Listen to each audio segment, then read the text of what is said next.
good morning and good afternoon to everybody. It's a privilege and pleasure to be here. And unfortunately, I'm not there live with you, but I'm here live. And as some of you know, I'll be at the meeting in Ghana next week.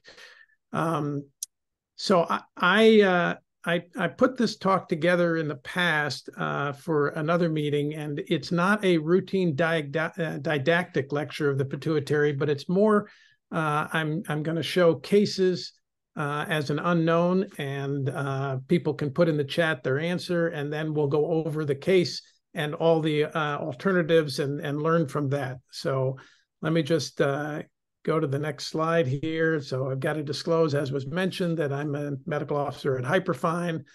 And when we're dealing with the pituitary and the sella, the most important thing we can think about is, where is the lesion? Is it within the sella? Does it extend, or is it isolated above the sella? Is it lateral? Is it paracellar? Or does it invade paracellar? Is it below the sella, or does it get into the cavernous sinus itself? And all of these areas have their own differential diagnosis, and some of them overlap, but that's important. Obviously, it's important to know what the lesion looks like. So I keep it simple. What does it look like on T1? What does it look like on T2? And is it bright or is it dark? We can technically call that hyperintense or hypointense. Is it isointense, and does it enhance, and how does it enhance? And very importantly, are there fluid levels, or is there a fluid level in the lesion? Is the lesion actually related to the pituitary, or is it unrelated and the pituitary is normal? And so finally, we also want to know, is it solid or cystic? And the various characteristics as well. So these are the things you should be asking. Where is it, and what does it look like? So we come to the first case. It's a 73-year-old woman who fell down 15 steps of stairs and is now amnestic. And here is the CT in 3 planes: acquired axially, reconstructed coronally, and sagittally. And as you know now, it's pretty routine to obtain 1 millimeter slices if you're using something like IMR or AI on your slice acquisitions, reconstructions. And that gives you the chance with 1 millimeter or even less than 1 millimeter to make essentially isotropic reconstructions.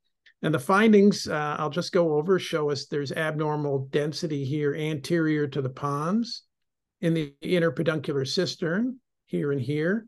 And by the way, can you see my green arrow? Yes. Is that a yes? You can see the arrow? Yes, we can see it. Okay, good. And then there's a little bit more density here in the interhemispheric fissure higher up, maybe a little bit out here. And you all know that this density is almost certainly, in the setting of trauma, is going to be blood. But there's an additional finding, and that's this hyperintense focus within what looks like within the pituitary. So then the question becomes, is that also blood, or is that something that was hyperintense? So I'll show you the follow-up. Here's the MR.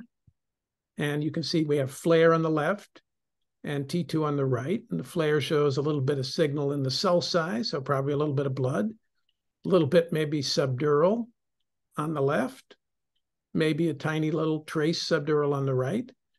And then we have this dark signal in the pituitary fossa, in the sella, with a little collar of bright signal around it. So that's our set of findings. And again, we want to go back to, where is it and what are the imaging characteristics? So here's a little higher up. We can see the subdural a little bit better. And we can see a lesion here on the right side that shows up on flare. And here's the susceptibility weighted images that show multiple areas of subarachnoid, and less obvious on here, the subdural hemorrhage as well. So we know we have a traumatic brain injury. And now we're back to our original here. And I'll just take a moment here to pause. I'm going to move the pictures of you all out of the way, and I'm going to open up the chat and see if anybody wants to comment, if I can figure out how to do that. I can't figure out. There we go. Does anybody want to type in there what they think the diagnosis is, or speak it if you want? So the question is this related to the trauma, or is that something else?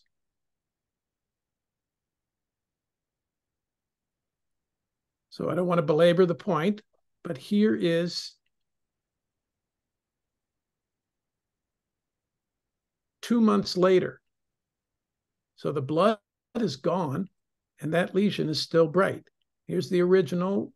Sorry, here's a new CT, and I think that's a new CT. Let's go back to the original. And now the new. Yeah, this is a new CT. No, that's the original CT with the blood. And then this is the follow-up MR. And so we have a hyperintense lesion. And what this does is it brings up the question of the white pituitary. And there's a whole lot of lesions that can be white in the pituitary.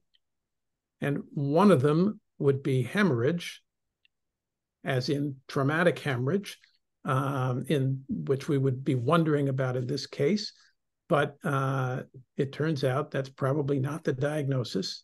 So we have some hyperintensity that's normal, and that's the hyperintensity of the newborn for the first 8 weeks or so, and then hyperintensity during pregnancy is also considered normal.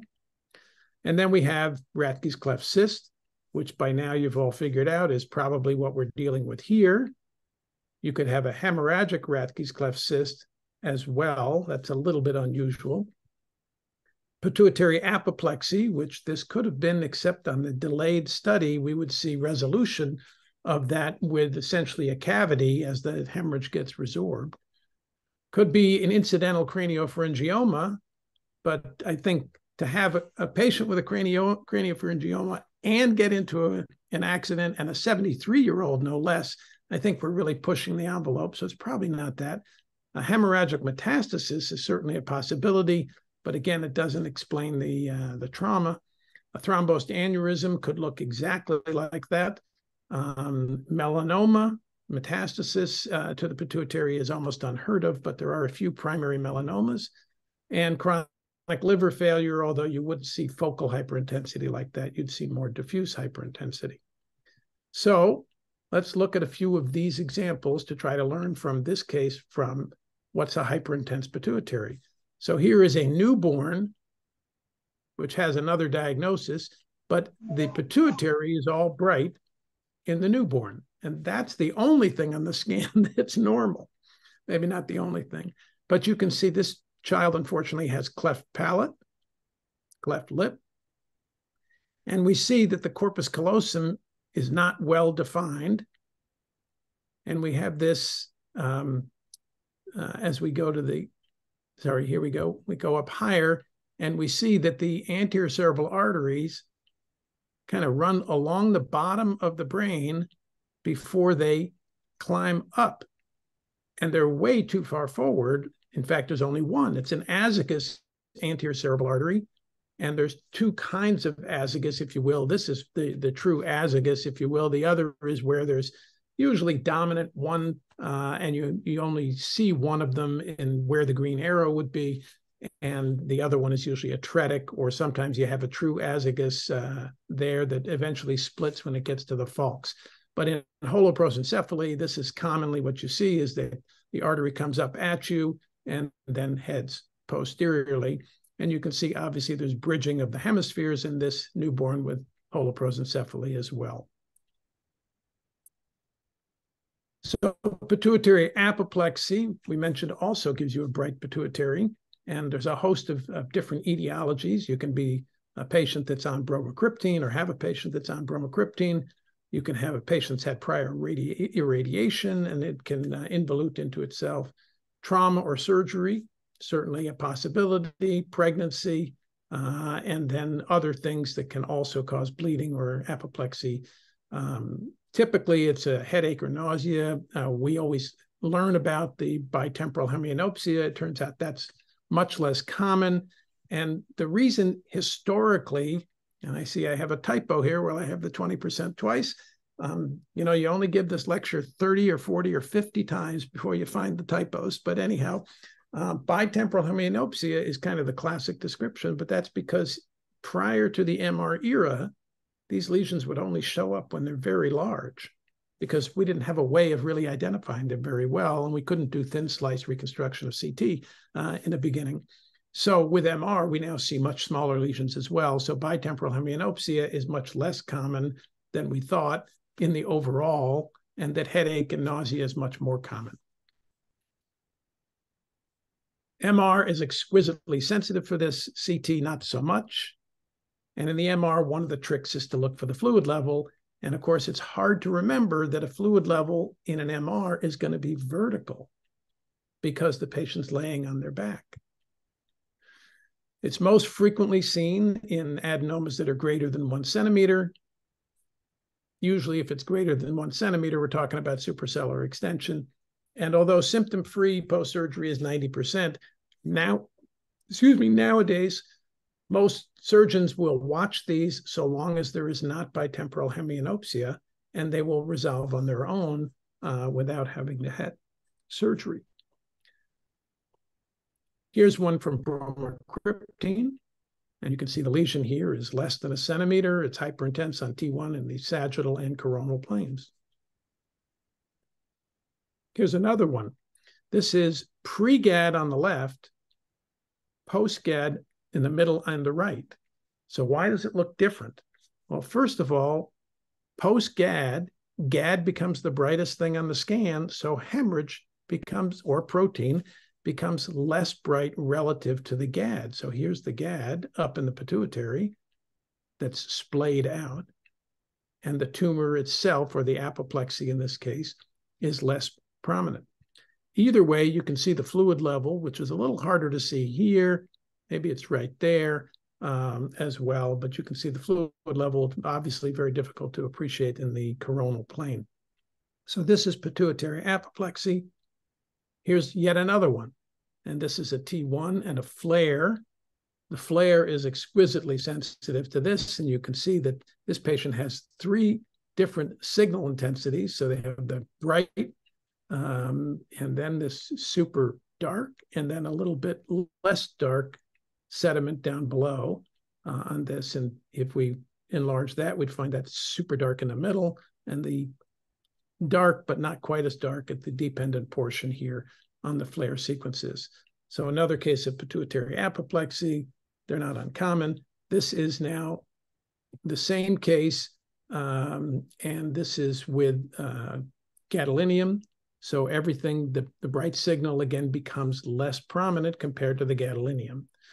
Another thing to comment on, it's not so much for this case, but in some cases, flare is able to tell us the different types of lesions to separate a Rathke's cleft cyst from a craniopharyngioma. If you see enhancement within the lesion, it's almost certainly a craniopharyngioma. One more massive tumor that has gone suprasellar, gone into almost certainly towards the cavernous, if not into the cavernous, and maybe extending down as well. There's a little bit of debris down here, but maybe it's extending through the floor here as well. So one more pituitary apoplexy, and then there's giant cases as well. And this is kind of the old days where it presented on CT, and this certainly would have bitemporal hemianopsia, but the patient also had subarachnoid hemorrhage, perhaps not as well seen on this, but it ruptured after this, and you can see there's the hemorrhage here and intraventricular and subarachnoid hemorrhage now from that. Went on to have the MR, where the hemorrhage is identified easily on flare and T2 weighted sequences, and gadolinium enhancing around the lesion, and then ultimately that would start to resolve. One more here that was hemorrhagic and then treated as a hemorrhagic prolactinoma, but then was treated with bromocriptine, and you can see here it hemorrhaged and it eventually gets smaller. a small one, this is the same one, but later on as it starts to resolve. So we're beating pituitary apoplexy to death, but there are many different appearances of it. And here it is in December, February, and August. You can see that they can resolve on their own. Okay, let's go through that and switch gears. Here's another hyperintensity. And so this is a patient with hypothyroidism, hypogonadism, and decreased growth hormone. And this one has little excrescences that raise the question of the possible calcification and certainly would make us think that this might be not a Rathke's, but a craniopharyngioma because of the excrescences.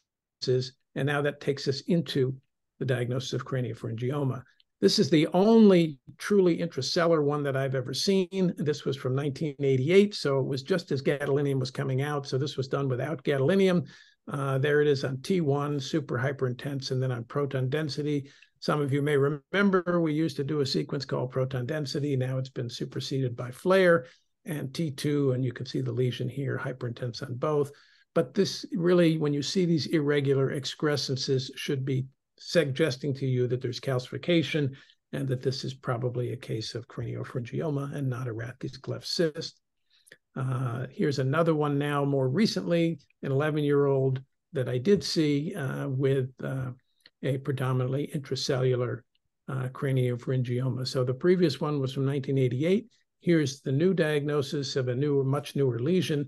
And again, we see the kind of irregular lesions within and a intracellular craniopharyngioma on sagittal and coronal views.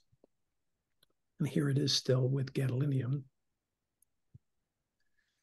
You can have a large one. This one's going up and down, as you can see, filling up most of the sphenoid. And to round out our signal intensity of the white pituitary, the only case I've ever seen of a primary pituitary melanoma. So it's bright on T1, on the coronal, and then dark on T2, just like melanin would be on any MR. Okay, we're coming up to case 2. Maybe we'll get more reaction here from everybody. Here is a patient that is, I believe this is a 20-ish-year-old woman with short stature and abnormal menses. And the sagittal and coronal T1 weighted images are interesting for a number of findings. The first answer is, well, it looks like an empty Sella. But when you look a little more carefully, an empty Sella, usually the stalk is not split like this. You usually would not see a flow void into the stalk like this.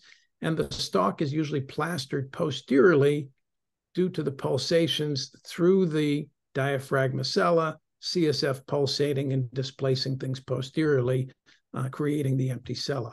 And usually in an empty Sella, there's a small amount of pituitary, which there is in this case. So we certainly would wonder about empty Sella in that regard.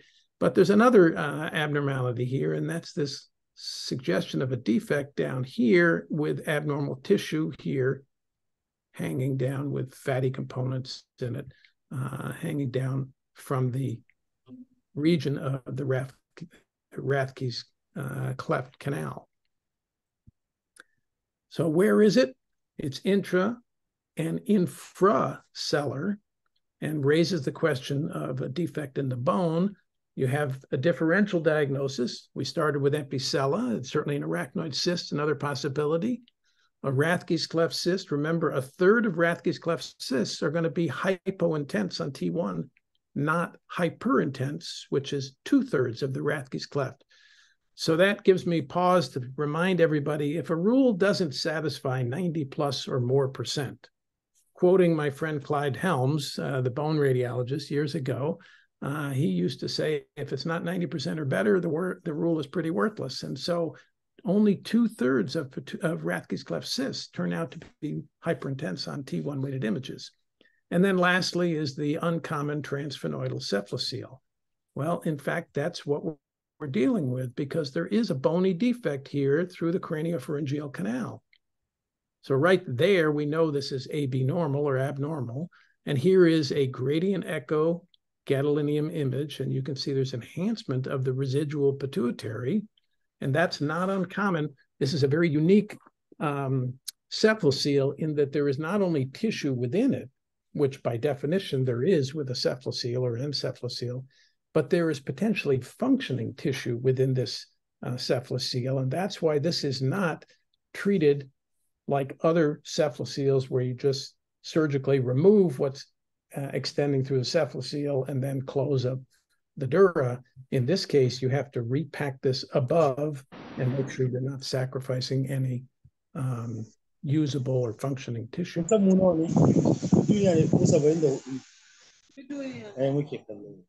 I'm sorry? Okay, so typically these present as in late childhood or adolescence. And they often are occult. They show up with an obligate mouth breather because of this large nasal polyp.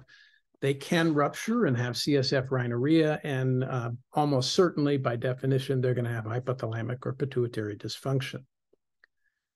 As I mentioned, they can have functioning neural tissue. They can have associated anomalies of agenesis of the corpus callosum, septo-optic dysplasia, and sometimes other bony anomalies such as cleft palate and hypotelorism.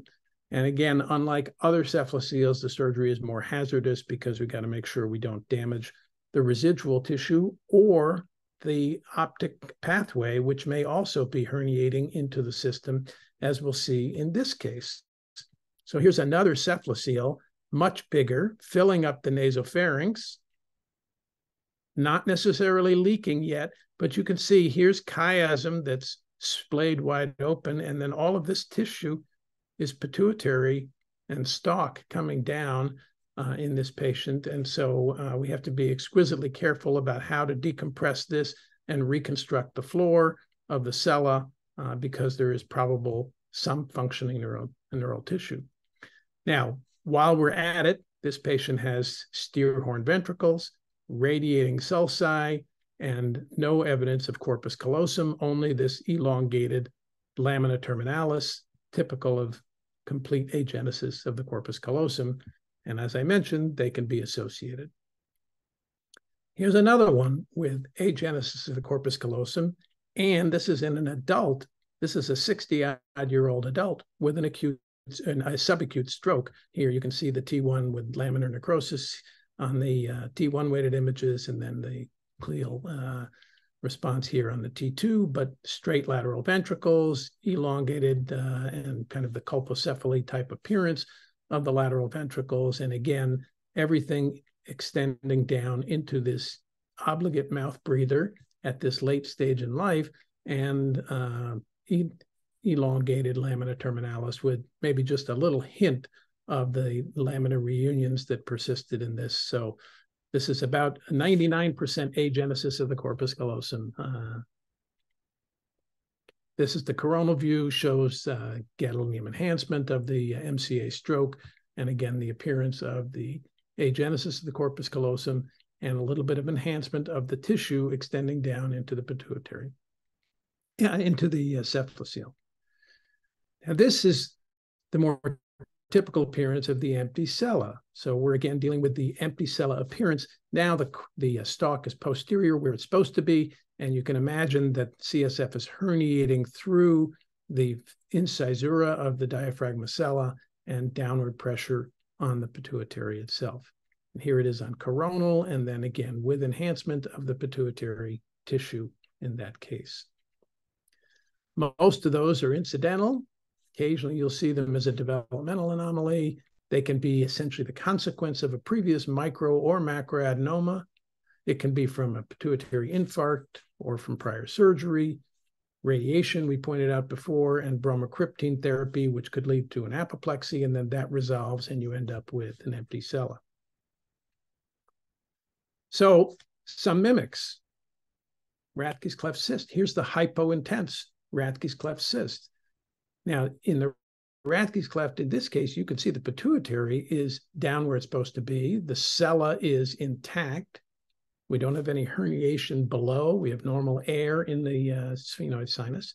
And this one actually lobulates out into the left middle cranial fossa just a bit, a little bit of pressure on the left cerebral peduncle and posteriorly crowding the basilar and other structures here that the infundibulum deviated off to the right.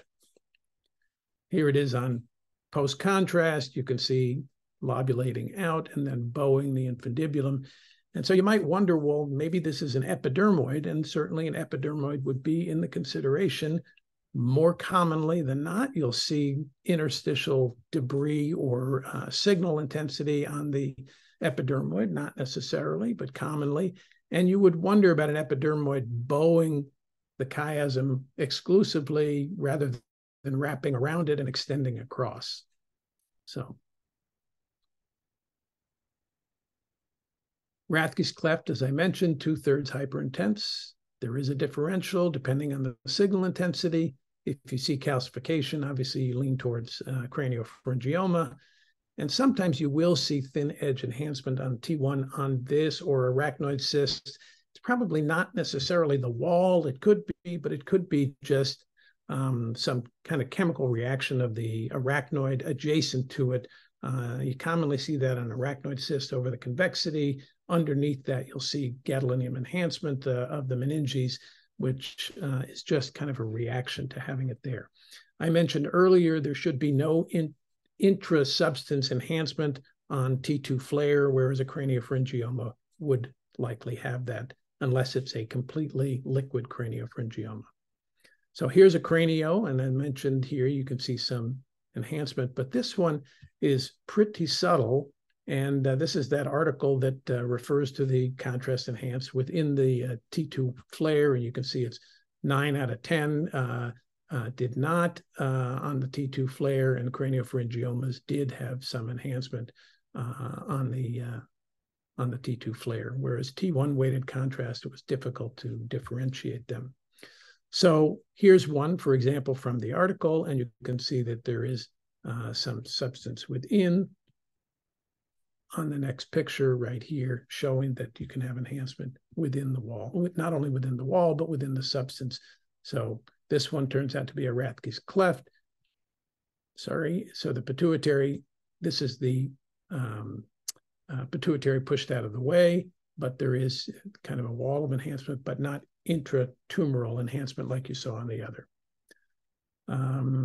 Rathke's cleft cyst, this just shows typical appearance we've seen before. And let's now close out the cyst component with this tiny little thing, which is right here. And pars intermedia cyst we occasionally see on high-res scans. And I guess the last cyst that we need to remember is the arachnoid cyst. So like the empty sella, it pushes things to the side and posteriorly, but look how it elevates the chiasm. You would not see that with an empty sella. So the empty sella, the chiasm will be down where it belongs, the arachnoid cyst lifting it up. Okay, case 3. We have a lesion. Let's see how we're doing on time. We got, you send me a note here, Joe Thomas, when we get Joseph, when we get on time. I know that at 10 o'clock, or at the hour on my time, so it looks like we got 30 minutes to go. I've got another call to make. So, all right, T1 weighted image, T1 post-GAD, T1 post-GAD. The whole pituitary is enhancing.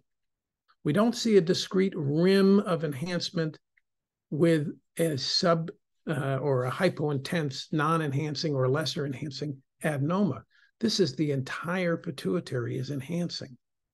So where is it in the pituitary? Kind of pushing a little bit up suprasellar. What does it look like? Homogeneous enhancement throughout the sella. And does anybody have a thought? This patient was treated medically and it resolved.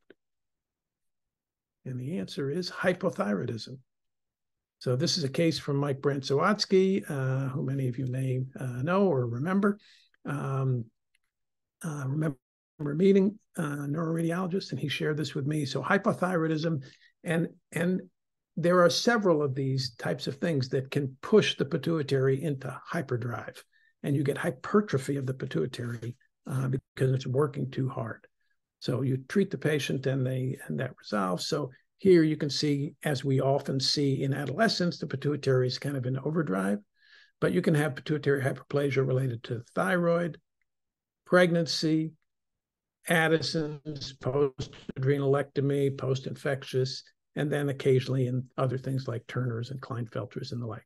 Or you could have infiltrative lymphocytic hypophysitis, which is an inflammatory, and then this also seen in the monoclonal antibody-induced therapies with hypophysitis as well. So let's take a look at some of these.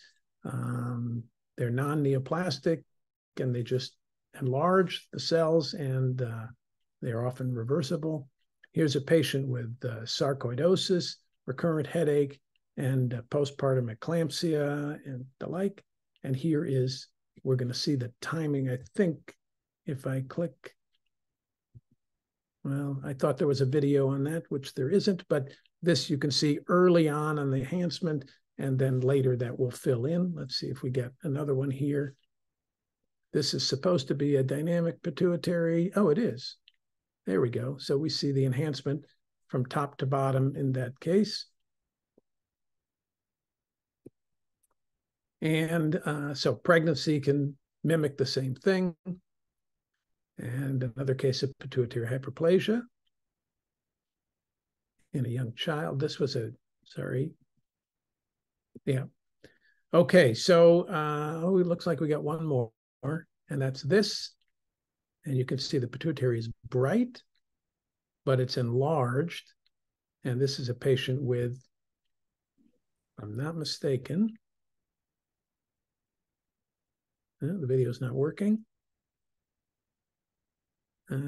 What was this? I forgot. This was just incidental pituitary hyperplasia. I don't have the etiology. Let's see what it was. Schistosomiasis. Interesting. Okay, so this is the next patient, not that patient. This patient shows up with an enlarged pituitary on a neck CT that was evaluated for a cervical node, normal appearance of the endocrine system, but has this secondary, has cirrhosis and portal hypertension. And so here is the enlarged pituitary in this patient, but also has T1 hyperintensity of the basal ganglia. So this is a patient with liver failure. And why is that not showing up? There we go. Patient with liver failure, as I mentioned, from the schistosomiasis. And so this patient has, we can see in chronic liver failure, we can see hypertrophy as well, hyperdrive and pituitary hyperplasia. And this, I mentioned the lymphocytic hypophysitis. The appearance is almost identical, as you can see here. And there's finally the autoimmune,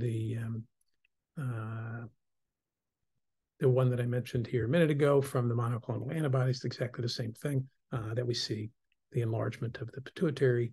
And we don't have to go through the entire thing, but just to remind everybody that the immune response against tumors is enhanced, and especially in the situation of melanoma when treating with this. And melanoma, of course, is the lesion that Jimmy Carter, our former president, had, and he's still alive, although on hospice care now, but has survived miraculously for years with melanoma to the brain and the scalp, and that's because of these monoclonal antibody therapies. Case 4, monster lesion. So this is the lesion from Mars. You know, it's a huge lesion. And so we all know what this is going to be most of the time when it's huge. It's usually in a child, but can be in an adult. There's kind of a second peak of this disorder. And so the where is it? It's everywhere. Pituitary fossa, suprasellar, subfrontal, pushing up the third ventricle into the interpeduncular cistern, prepontine, over the top of the dorsum sella into the prepontine cistern, multiloculated, and 3 different signal intensities on the flare sequence. So there are proteinaceous debris within these lesions. None of these particularly have a fluid level. Here it is on DWI. We did the where is it? We've now done the what does it look like? And here's the gadolinium enhancement. So cyst components with a solid component. And the trick to this diagnosis is to follow the enhancement and see if you can get it back down towards the pituitary. So that's exactly what we're seeing here in a giant craniopharyngioma, which is the diagnosis in this case. There is a differential. Most of these are the hamartoblastoma is pretty uncommon. Retinoblastoma, yes, but pretty uncommon in this location. Giant aneurysm for sure, meningioma for sure, but a meningioma is not going to look this combined cystic solid in this location. And giant aneurysm probably not going to look like this as well. A glioma certainly could be giant, but probably not going to be this extensive, I think. And there are occasional massive pituitary adenomas as well. I may have one here as well to look at. This is 50% of the pediatric suprasellar tumors and 20% of their supratentorial tumors. So the other suprasellar we need to be thinking about by and large would be glioma, hypothalamic glioma, also seen in neurofibromatosis 1. Males to females, 3 to 1. It's the young age, 5 to 12 years old, with the second peak in the older.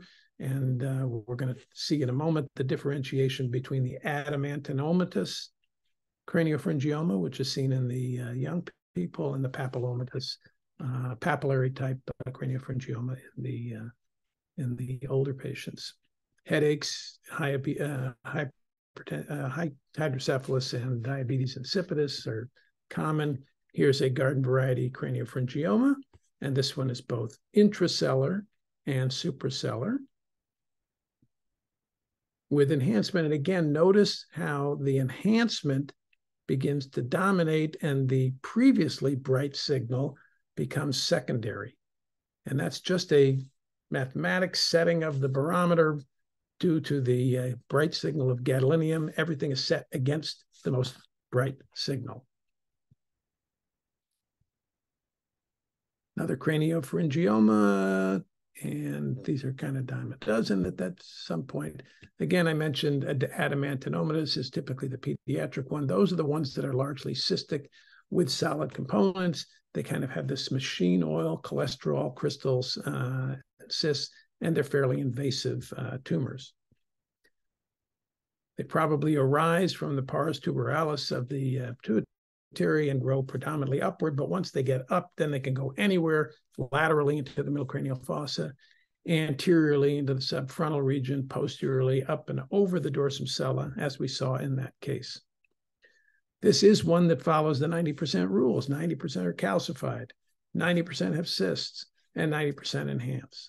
So when we see that, we should be thinking of that pretty well. And this is more from that previous article we mentioned before. So here is another one that looks awfully similar to the first one. And there's the post-enhancement, the wall of the craniopharyngioma cyst, and then the solid component, which is traced back down to the pituitary fossa. Believe it or not, this is a true story. This young patient, 12-year-old child whose mother complained to the physician that the child's grades had dropped from an A+ to a B+, and therefore the child needed an MRI. I kid you not. It's a true story. There's a fluid level here in the dependent portion of the large cystic lesion. It's enveloping the middle cerebral artery. So even though the artery is not technically in the cyst has lobulated around and enveloped it, if you will. And then you can already see the solid components right here and here.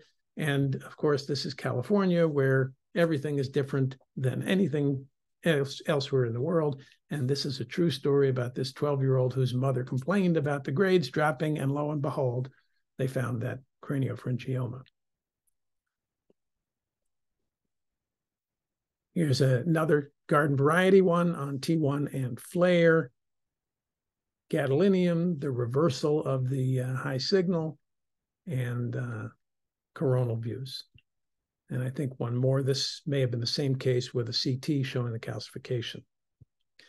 Now, let's switch gears to the papillary, which is the adult type, which in general is the more solid component. However, this particular case has mixed solid and cystic, but it is a 65-year-old male with the craniopharyngioma, as opposed to this giant macroadenoma. So I'm going to go back and forth. Here's the cranio, and here is the macroadenoma, which really fills up the Sella, suprasellar, and subfrontal region, much like the craniopharyngioma, has a little bit of mixed signal on DWI, and then post-GAD fairly avidly enhancing. And you could argue this looks for all the world like a craniopharyngioma, and it does. And that's why we say there's a differential diagnosis, because this indeed turned out to be a macroadenoma, not a craniopharyngioma. I mentioned before the hamartoblastoma, no enhancement, it's neural tissue, if you will. And so we know of the hamartoma of the tuberosynarium. There is in this Pallister-Hall syndrome a hamartoblastoma, which is a giant lesion, not very commonly seen. Retinoblastoma I mentioned before, but this is really not one that gets worked up from here. There's the retinoblastoma right there in the left eye, and now unfortunately it's invaded up into the brain, and you can see in the frontal, subfrontal, interpeducular cistern involvement, and then over the top and into the prepontine cistern as well. Case 5, and we're probably going to have to make this the last one, and if we're going to make it the last one, I'm going to skip ahead and go to case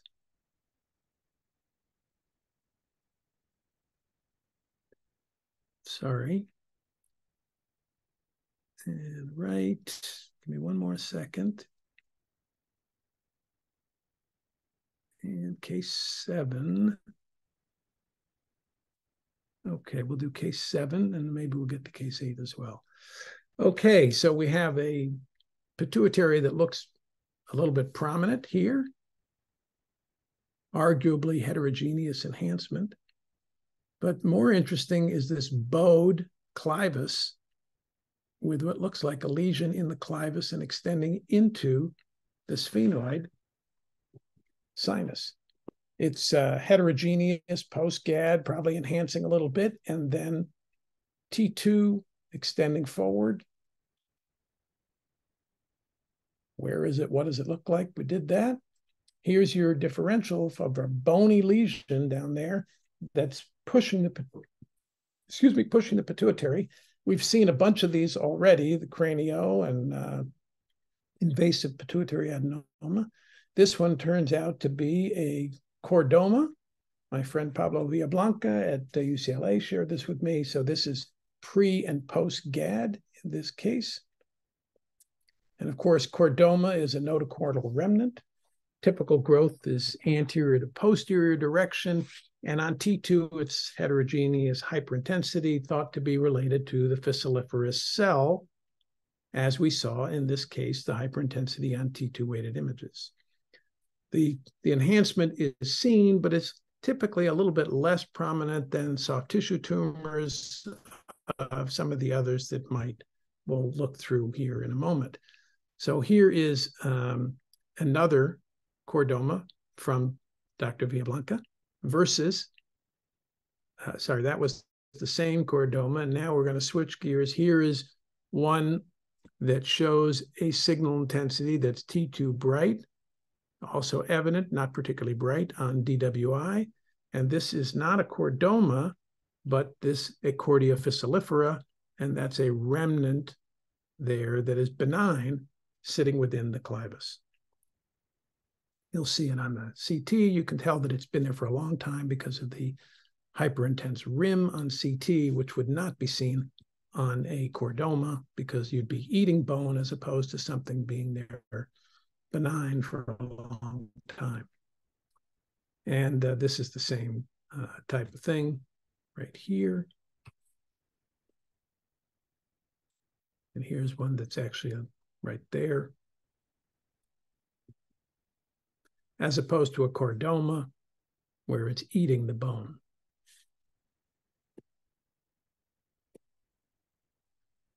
So that's chordoma. Chondrosarc is going to be off the midline, bright dark on T1 and then bright on T2. It's not going to be that mixed fossiliferous cell type of appearance on T2. It'll be more standard T1 and T2, as in this chondrosarcoma, and then avid enhancement as well in the chondrosarcoma.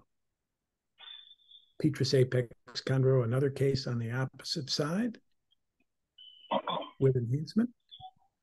And it looks like we're getting, thanks for the lecture, any specific, okay, sorry.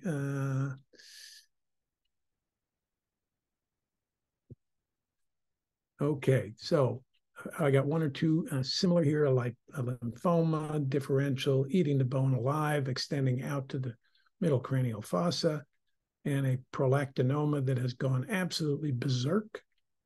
As you can see in this case, all over the place, multiple signal intensities, really no way to tell in advance that that's a prolactinoma. And one other lesion down there that can involve the bone is a plasmacytoma, so myeloma and plasmacytoma as well. So in that, I guess in that differential is a mucocele and a cranio that I showed you before. Here's the last case that I want to show in the last few minutes, and this is the dark pituitary. So it's in the pituitary fossa. It's dark on T1, and you'll see it's even darker on T2. Here's the T1 and then T2 and proton density.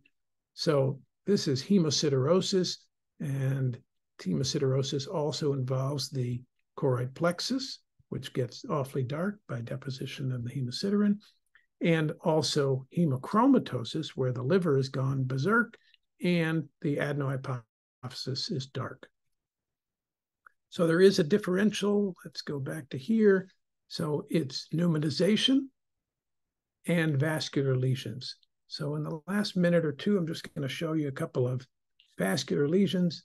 Trigeminal. So this is the medial trigeminal artery. Here it is in a patient also having an adenoma. So the medial trigeminal artery arises from the cavernous, as opposed to the lateral trigeminal artery.